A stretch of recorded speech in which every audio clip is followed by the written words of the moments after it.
Hello everyone, how's everyone doing? So I wanted to make a video on just about anything. A little bit of what's going on with my plants, a little bit of repotting, maybe even a little bit of what's going on outside in my garden. Anyways, let's get into the video. So I stuck this mandula in here, and ever since I did that, it's been growing new leaves. The thing is, it don't get much light, but it has been growing new leaves like crazy. I mean, it does have the aquarium light, but I just don't think that's enough. And then on its roots, it's grown tons of secondary roots, so that's a good thing as well. But it's doing better ever since I stuck it in here. And this one as well.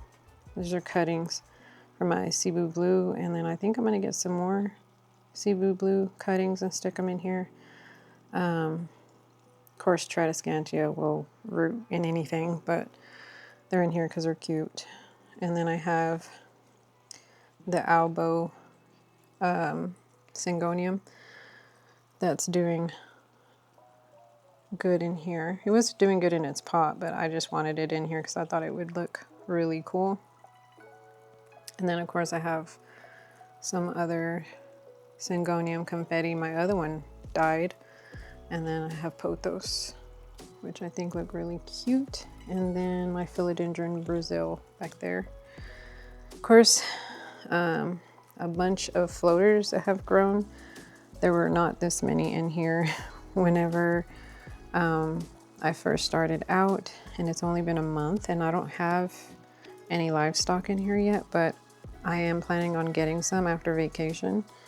I just was afraid that if I got a snail right now, it's going to climb out of the tank and I'm going to come back to a dead snail on the floor.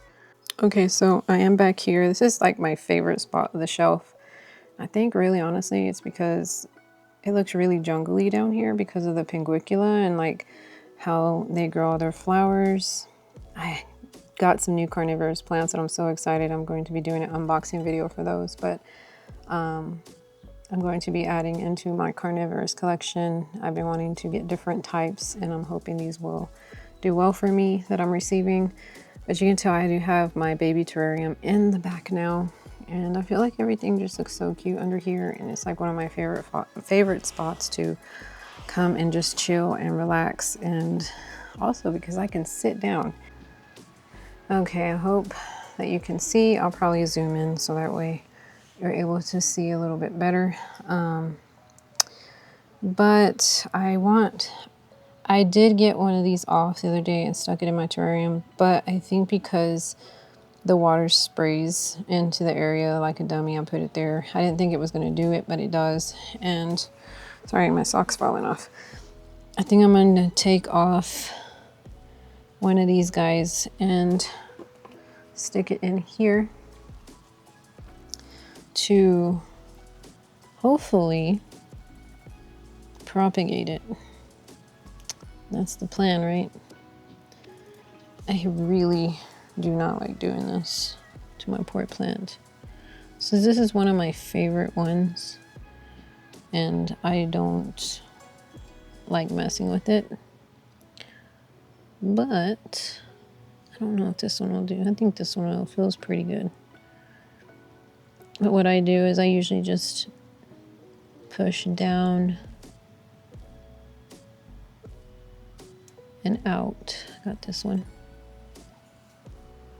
And it just comes right off. You'll hear like a little sound when it pops off, but you want to get it from the very, you want to get the whole leaf off is what I'm trying to say. So what I'm going to do is I'm going to put this one here in hopes I can get me some new Pinguicula Aphrodite. So fingers crossed, you guys. I really hope this one works better than the terrarium.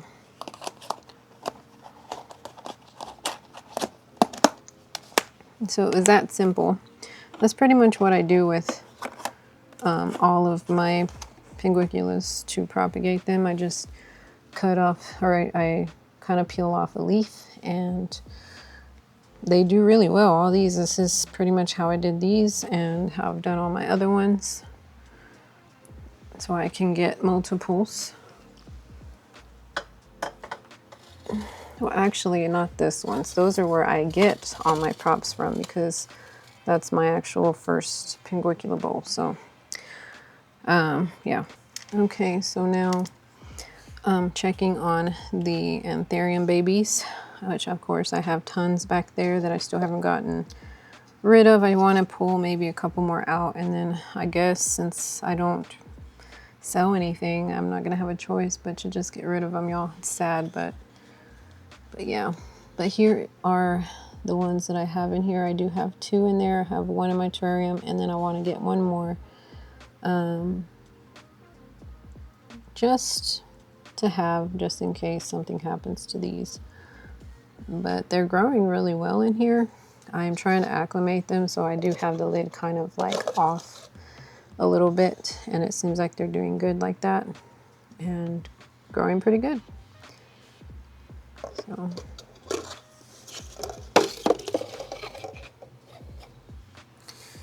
and then the prop box, I do have the Ferox that I'm waiting for it to get bigger so I can stick it in my terrarium. The Ferox does get kind of big, but I just feel like it would do better in there.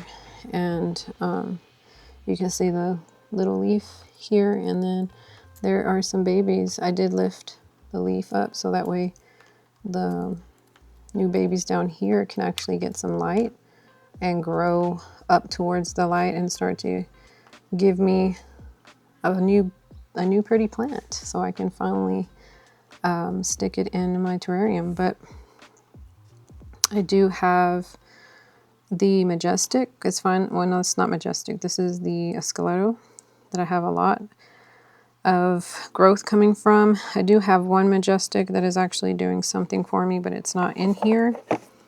But I will be putting that one on a pole again. This one is the one that's giving me something. This one is the Majestic, so I'm very happy about that. That one's finally doing something for me, and I have at least 1. I'm hoping to get a couple more. I would love to add 2 Majestics onto a pole, which is what I want to do with the Esqueleto. Make it fuller and prettier. I'm not going to do it now as far as poles go. I'm going to wait till I get back from vacation, because I'm scared that things are just not going to go how I want them while I'm gone. So I'm trying to be safe. So this right here is not a morning glory. This is actually called an evening glory. I planted some seeds in here and I thought, oh, that's different. So these evening glories are actually, I forgot they are called the moonflower, and I was looking them up just to get some more information, and they let out their flowers in the evening, at dusk. Apparently these flowers are 6-inch white blossoms. I had no idea they were 6-inch white blossoms. I knew they were white, but 6 inches, I had no idea. It also says their bright white petals and luminescent quality can appear to glow under the moonlight. How cool. And they have like a sweet scent. And then once the morning sun touches their blooms, they close. So this is really neat to have kind of like mixed in with my morning glories, because then those of course will shut and these will open, which I think is very fascinating. So I wanted to plant some of these, assuming the flowers come out at night or like later in the day instead of in the morning, but I guess we'll see. You can see how everything is trellising exactly how I was imagining it when I was setting up all this garden area. So excited. Strawberries are doing freaking awesome, guys.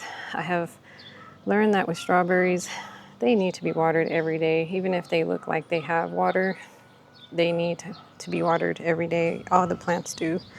I always lacked in watering everything. I think that's why I couldn't get like things to really grow how I wanted them. is for that purpose. But this year it seems like everything's doing a lot better. This one is lemon thyme, I think it is. I just wanted it here for the good guys, and also got some lavender, and pretty sure this is a watermelon, a crimson sweet, because I did plant some watermelon seeds in here. I plan to guide them around this way towards my garden out over here, because I don't want them growing back into there, because I do have an area where I did plant blueberries, and eventually hopefully that'll grow into a nice big bush. But back here I do have my cucumbers that are finally doing really well. I did fertilize my garden and they started to go crazy after I did so. I have chamomile right here. Don't know what that is because I don't remember the seeds that I planted in here besides the watermelon. Of course, this is lettuce, the romaine, I think, but it never really grew in very well, and I think it's just, maybe there's just too much shade or something here. It's just not a good spot for it. And then, of course, my marigolds. So that is for this little one. That's it for this bed. Those cucumbers more than likely going to grow in and spread everywhere, so that's what I'm expecting. It's what happened last year. And then, of course, I have the mint here, but I put this in a separate pot because this one will spread everywhere. Okay, so I do have a setup here that I really, really love. I did this last year. So I got my little rocking chair and stuff, and then all my plants. I have more strawberries right here. You can see this one back here. It's looking really pretty, and all my other little plants here and more strawberries there as well. My ferns. This one isn't doing as well as the other one, but I think over time this one will look beautiful because it was a smaller plant. It was very tiny when I stuck it in there, so it's grown quite a bit. And then my other plants. This one is not sticking in there exactly how I want it to. I'm gonna have to put something for support on it for right now. It's not doing so well because I left it outside when it was healing, and now it got damaged and it's looking horrible, but I'm hoping it'll stay alive for me, but we will see. It's an hibiscus. I forgot to say the name for it. Oh, I need to show you guys this thing. So I ordered this off Amazon. I need to spray it with some of that Rust-Oleum before I do anything with it, but I am going to put plants in it. Yeah, I think it's going to look cool. So what I'm going to do is just put leca at the bottom and then soil on the top and put plants in there. I think it's going to look really cute. I can't wait. But yeah, I'm going to put that outside in my garden. It would look cute in here too, but I want it to go outside. So I am watering some plants here. I did repot them. Apparently I didn't hit record, so that is not on here, but I did repot my curtsii. And I also repotted my rat tail cactus as well. And so I'm just putting them back in their spot, getting them watered up. And I also did propagate my curtsii as well.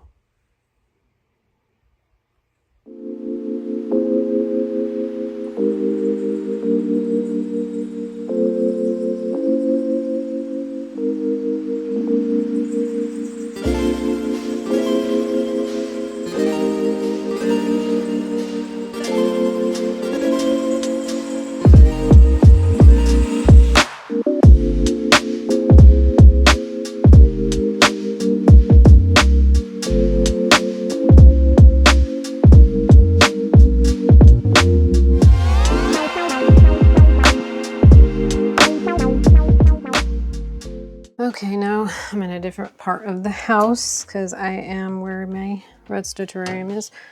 I came over here because I have an antenna fern, and I noticed it's not really doing great out here, so I'm going to stick it in here. I think it will do a lot better in here.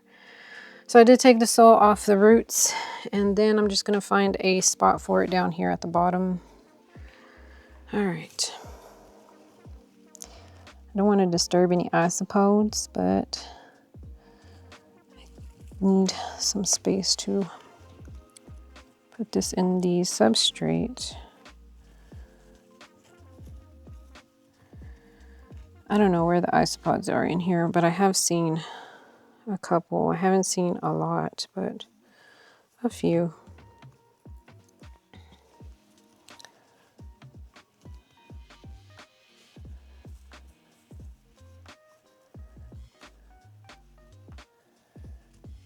Okay. So I think it's gonna look really good there.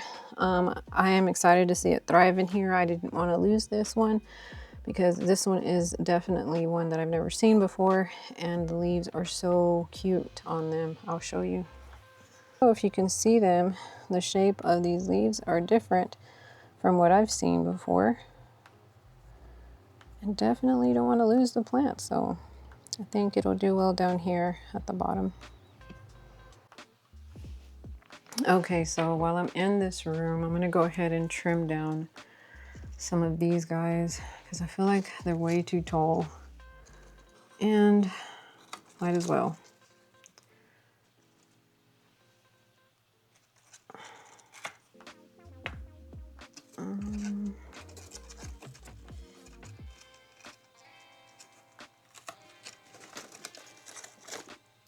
There, that is a lot better. I feel like it wasn't getting enough light towards my pinguicula. It also does need a spray down, so I may go get some rainwater and spray this down really quick while I'm here.